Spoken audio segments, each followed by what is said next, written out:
Assalamualaikum warahmatullahi wabarakatuh. Alhamdulillahi rabbil alamin. Wassalatu wassalamu ala sayyidina Muhammadin wa ala alihi wa sahbihi ajma'in. Amma ba'd. Puji syukur kita panjatkan kehadirat Allah, pencipta semesta alam. Selawat dan salam kepada junjungan alam Nabi besar Muhammad sallallahu alaihi wasallam beserta keluarga dan sahabat beliau sekalian. Yang kami hormati guru-guru kami yang hadir di subuh ini, hadirin wal hadirat yang dimuliakan Allah, juga mustami radio dan TV Masjid Raya yang sedang mendengar di rumah masing-masing. Alhamdulillah kita masih bersama karena 2 kali yang lalu saya tidak bisa tampil kena positif COVID. Jadi kalau ada orang yang tidak percaya COVID, ternyata ada. Jadi batu-batu yang luar biasa, kehilangan suara, tambah lagi tidak ada rasa makanan dan sebagainya, demam. Jadi berkat doa-doa semua jamaah, Allah masih memberi kesembuhan kepada saya. Mudah-mudahan yang lain jangan kena, berat sekali. Saya malah sudah berpikir untuk kematian waktu itu. Karena yang sudah meninggal juga seusia saya, rata-rata 60 tahun sudah yang kena COVID meninggal. Jadi saya juga takut. Kenapa kita takut mati? Mungkin amal kita tidak banyak. Kalau kita masih diberi kesempatan sebentar lagi untuk hidup, tentu kita akan bertaubat kepada Allah Subhanahu wa taala. Karena dosa itu memang bagian dari manusia, ya. Jadi Rasulullah mengatakan kullu bani adam khata'un wa khairul khata'ina tawwabun. Setiap bani adam manusia selalu dalam keadaan berdosa. Tapi sebaik-baik orang berdosa adalah orang yang mau taubat. Hadirin yang dirahmati Allah Subhanahu wa taala, mudah-mudahan cobaan yang diberikan Allah kepada kita. Nah, kenapa saya gunakan kita? Di Pinere itu sampai hari ini masih penuh pasien-pasien yang kena corona ini. Sangat ramai. Jadi mudah-mudahan Allah Subhanahu wa taala menyembuhkan saudara-saudara kita yang sedang dicoba oleh Allah Subhanahu wa taala. Hadirin wal hadirat yang dirahmati Allah, di samping kita berobat, kita percaya penuh kepada keahlian dokter karena bidang mereka. Juga tentu kita minta kepada Allah supaya kita disembuhkan, supaya kita disembuhkan. Allah yang memberi penyakit dan Allah yang mengambil penyakit itu, menyembuhkan. Allah. Corona ini sering dikaitkan oleh ulama dengan taun. Taun penyakit menular. yang bisa terjangkit. Bahasa Indonesia sekarang terpapar. Terpapar. Jadi terjangkit. Jadi menular kepada orang lain. Itu taun namanya. Dan ini pernah berat menimpa umat Islam di tahun ke-17 Hijriah. Kita sudah musyawarah, sudah ceramah di sini. Yang terjadi di Amawas. Amawas itu di Suriah, negeri Syam. Waktu itu 2 gubernurnya meninggal. Jadi Abu Ubaidah bin Jarrah dan pengganti beliau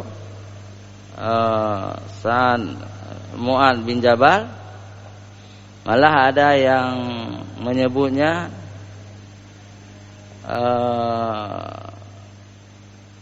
sejumlah sahabat Rasulullah yang hijrah ke negeri Syam juga meninggal.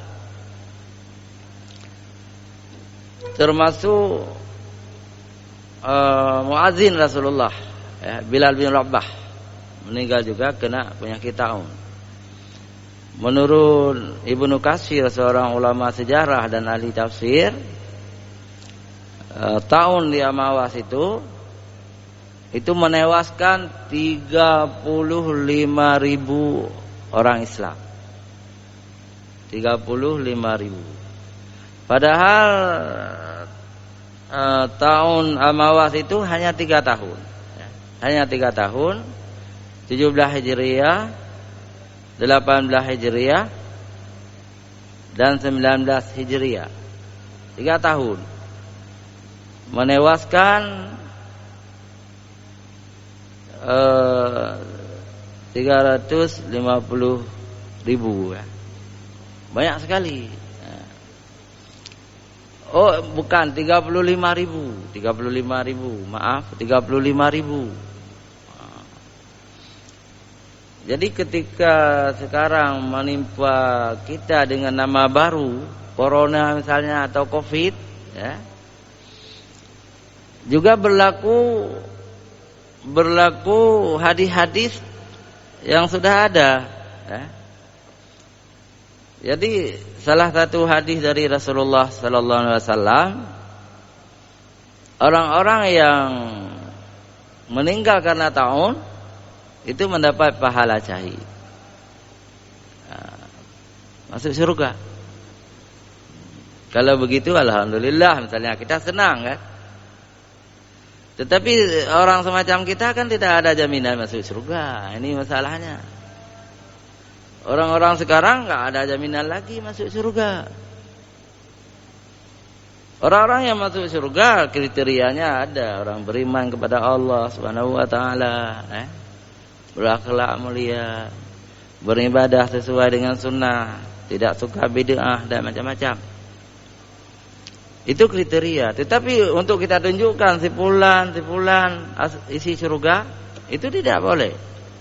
Tidak boleh. Walaupun sudah jadi budaya kita. Meninggal teman kita hadir, apalagi kita dipercaya untuk ceramah. Kalau saya di Lambu sering dipercaya untuk ceramah mengantarkan jenazah. Jadi kita ceramah, tapi kita ceramah itu sudah terhafal. Sudah terhafal di mana-mana orang ceramah itu sama. Saya juga belajar sama Tengku, sama ulama. Bagaimana kita ceramah di depan jenazah. Yang paling penting jangan lupa, kalau ada utang piutang almarhum atau almarhumah itu, kita minta kepada kaum muslimin untuk memberitahukan kepada keluarga almarhum atau almarhumah. Tetapi ada satu lagi, kita tanya, kalau di kampung-kampung beda dengan di kota misalnya, kan betul almarhumnya atau surga, betul, ya itu kan sudah tradisi kita. Dan keluarga juga senang sama kita ketika kita minta. Kan betul, almarhum ini penghuni surga, betul, nah, itu kan? Padahal justru tidak betul. Tidak ada jaminan kita penceramah menunjukkan orang penghuni surga. Jadi penghuni surga itu sangat tergantung amal almarhum atau almarhumah. Nah, kalau amal salehnya banyak, ya, dia penghuni surga tentunya. Tetapi kalau dosanya banyak, kan di ke neraka dulu. Apalagi kalau jadi orang munafik, takut kita. Karena orang munafik itu dari kita-kita juga. Orang-orang Islam, orang munafik. Orang munafik itu pendusta agama. Imannya tidak pernah masuk. Tidak pernah masuk ke dalam dadanya, hanya di mulut. Mereka menolak ayat-ayat Quran. Menolak. Itu tidak cocok dengan orang-orang Indonesia. Ayat Quran itu hanya cocok untuk orang Arab. Itu mulut si munafik. Mulut si hipokrit, munafik. Al-Quran itu diturunkan oleh Allah malah bukan untuk orang Islam saja. Hudal linnas, untuk seluruh manusia. Apakah dia kafir? Apakah dia beragama, tidak beragama, orang-orang komunis? Al-Quran untuk seluruh manusia. Memang dikhususkan hudal lil muttaqin, untuk orang-orang yang takwa. Jadi orang-orang kafir yang tunduk kepada hukum Al-Quran di dunia, mereka itu akan senang, sejahtera negerinya. Saya tunjukkan. Itu Singapura itu negeri kafir. 90% non-Islam. Tetapi di Singapura itu semua peraturannya sangat sesuai dengan Al-Quran. Tentang kebersihan, tentang tidak boleh korupsi, tidak boleh menganiaya orang, tidak boleh membunuh, macam-macam sesuai dengan hukum-hukum Al-Quran. Allah mengangkat derajat orang Singapura. Mereka itu ditakuti di dunia. Ditakuti. Banyak kelebihan, universitasnya bagus, dokter-dokternya bagus. Banyak kelebihannya. Padahal mereka orang kafir. Hanya 10% orang Islam. Nah, itu pun orang-orang Melayu, Aceh, orang Jawa, orang Batak, orang Padang di Singapura. Nah,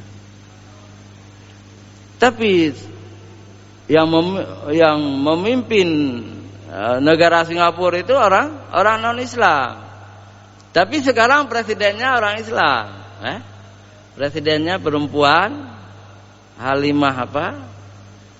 Itu orang Islam. Cuma presiden di Singapura itu kurang, tidak berkuasa. Yang menjalankan pemerintahan adalah Perdana Menteri. Itu orang non-Islam. Tetapi ada negara-negara yang mayoritas Islam menolak hukum Allah, diberi azab oleh Allah Subhanahu wa taala. Diberi azab. Di dunia saja diberi azab, menjadi negara miskin, terjadi perang di negerinya,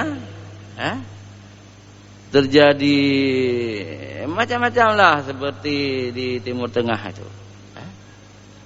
Walaupun mereka diberi rahmat oleh Allah dengan minyak dan gas yang luar biasa, tetapi tidak sejahtera rakyatnya karena menolak hukum Allah.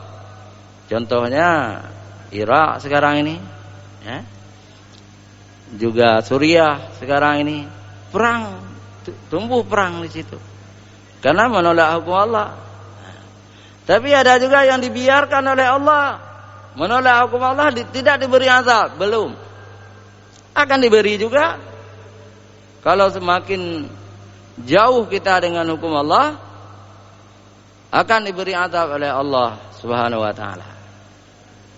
Hadirin yang dirahmati Allah, kita teringat ada ayat Quran ya tentang bagaimana nasib orang-orang yang menolak hukum Allah. Nah, ini menarik sekali. Wa man a'rada an dzikri fa inna lahu ma'isyatan dzanka wa nahsyuruhu yaumal qiyamati a'ma. Nah, ini orang-orang yang menolak hukum Allah. Dan barang siapa berpaling dari peringatanku, Al-Quran itu. Barang siapa berpaling dari peringatanku, kata Allah, maksudnya Al-Quran, hadis Nabi, agama Islam, Nabi Muhammad, kita meremehkan. Kita remehkan Al-Quran, kita remehkan Nabi Muhammad, kita remehkan hadis Nabi, ya. Silakan kalian remehkan, tetapi apa yang terjadi? Ya, maka sungguh dia akan menjalani kehidupan yang sempit. Nah, itu coba. Ma'isyata dzanka, ini saya takut nih, ya. Takut kita kehidupan yang sempit. Jadi contohnya Allah mengirimkan virus ini. Nah, virus COVID-19. Coba bayangkan. Kita tidak nampak virus ini. Bagaimana? Digambarkan seperti buah rambutan kan? Berbulu, ha? Tapi belum tentu begitu. Itu mungkin hasil tangkapan mikroskop apa itu? Dibesar-besarkan seperti buah rambutan. Mikroskop. Tapi belum tentu seperti itu, sangat halus, tidak nampak dia. Tidak nampak. Baru sedikit diberi oleh Allah, sudah berapa anggaran tersodot, usaha bangkrut, hubungan luar negeri dan sebagainya. Besar sekali. Tokoh-tokoh mati, meninggal dunia. Itu baru sedikit. Jadi kehidupan yang sempit terasa. Bukan hanya pedagang yang terasa. Semua kita. Termasuk yang berprofesi penceramah. Cuma hanali diundang pandai rezeki lah. Dia jangan sedekah dia. Hanali ceramah. Jadwal ceramah hanali. Kagak. Ya bersabar-sabarlah. Nah. Tetapi ada yang rahmat Allah tidak pernah mengeluh, ya. Tidak ada uang biasa. Karena uang itu harta. Harta bukan semata-mata sumber bahagia. Tapi sumber bahagia itu takwa kepada Allah. Tidak pernah lapar kita. Nah, malah lebih banyak sedekah kita. Ada saja rezeki yang diberikan oleh Allah. Terharu saya. Kenapa terharu? Saya share di Facebook saya sakit COVID. Seluruh Aceh membantu saya. Sekarang uang saya lebih dikirim oleh murid-murid saya, oleh teman-teman. Kita tidak pernah minta. Ini rahasia Allah. Kita disakitkan, kita diberi rezeki oleh Allah SWT. Luar biasa. Bukan na'udzubillah. Alhamdulillah. Baik salah ke. Na'udzubillah kan salah kan. Hadirin wal hadirat yang dirahmati Allah. Itu hukuman Allah kepada orang-orang yang menjauhkan diri dengan Al-Quran. Diberi ma'isyatan dzanka, kehidupan yang sempit. Seolah-olah dunia ini seperti daun apa? Daun kelor kata orang. Sempit sekali. Tapi bagi orang yang telah diberi keimanan oleh Allah, diberi hidayah oleh Allah, tidak sempit. Tidak sempit. Tetapi kita harus ingat, bukan hanya di dunia diberi azab oleh Allah SWT. Di akhirat nanti ini yang luar biasa, yang sangat menakutkan. Kenapa? Wa nahsyuruhu yaumal qiyamati a'ma. Dibangkitkan oleh Allah nanti di padang mahsyar setelah ditiup sangkakala oleh malaikat Israfil. Semua bangun dari tidur, tetapi orang-orang yang menolak hukum Allah, orang-orang yang menolak hukum Allah, menjagokan hukum buatan kafir, mereka itu akan dibangkitkan. Wa nahsyuruhu yaumal qiyamati a'ma. Dibangkitkan dalam keadaan buta. Tupu hebat saya dunia menyuruh akhirat buta deh. Hakim-hakim yang mengambil sogok buta. Semua buta yang tidak mengakui hukum Allah. Ulama-ulama buta juga. Tapi ulama-ulama itu terjadi dunia itu. Tapi hanya mau mendukung syariat Islam. Begara ulama syariat Islam tak tulak. Dibangkitkan dalam keadaan buta. Oh, naudzubillah. Baru naudzubillah kan? Ya. Jadi urung-urung buta orang kiranya ditanya mbak Allah. Qala rabbi lam hasyartani a'ma. 5 ya. Qala rabbi lima hasyartani a'ma. Ya Tuhanun, ya Tuhanku, mengapa engkau kumpulkan kami dalam keadaan buta? Wa qad kuntu basira, padahal di dunia kami bisa melihat. Jadi tanya mbak Allah, kita tanya sama Allah, ya Tuhanku, mengapa engkau bangkitkan aku dalam keadaan buta? Allah dijawab oleh Allah. Qala kadzalika atasku ayatina fasa bagaimana ini pasti taha kadzalika yaumun nafsi. Ini sangat berat jawaban dari Allah.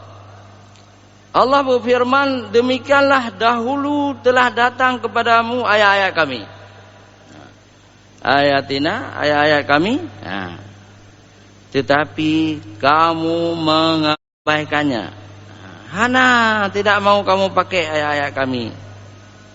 Jadi begitu pula pada hari ini kami abaikan kalian. Itu kita wajib takut nih. Wajib takut. Bangga-bangga sekali sekarang orang dengan hukum-hukum buatan kafir. Wajib takut karena Allah hari akhirat nanti akan membutakan kita. Hadirin wal hadirat yang dirahmati Allah. Dan demikianlah kami membalas orang-orang yang melampaui batas. Jadi tagut. Orang-orang yang menolak hukum Allah itu tagut. Apa arti tagut menurut tafsir? Tagut itu setan. Jadi orang-orang yang menolak hukum Allah itu setan. Walaupun di dunia ini hebat sekali, gajinya miliar, tahu-tahu setan. Dan sungguh azab di akhirat itu lebih berat dan lebih kekal. Ini yang menakutkan. Siapa yang disebut menolak hukum Allah? Jadi kita juga jangan terjadi fitnah. Yang betul-betul mengatakan Al-Quran itu tidak boleh pakai, tidak cocok. Itu mereka menolak hukum Allah. Tetapi kalau kita kaum muslimin belum mengingkari, walaupun belum kita jalankan, tapi tidak mengingkari hukum Allah, itu belum kafir.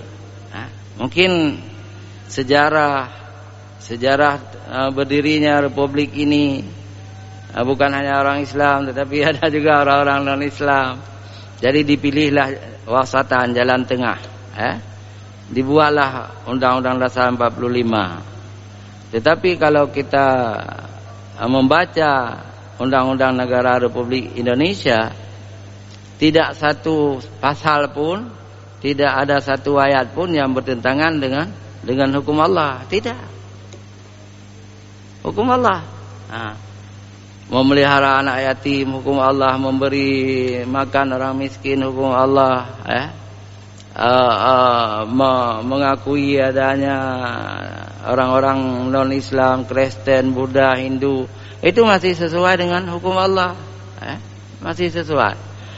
Jadi jangan juga terlalu ekstrim berpikir, lalu mengkafirkan diri kita sendiri. Tidak boleh.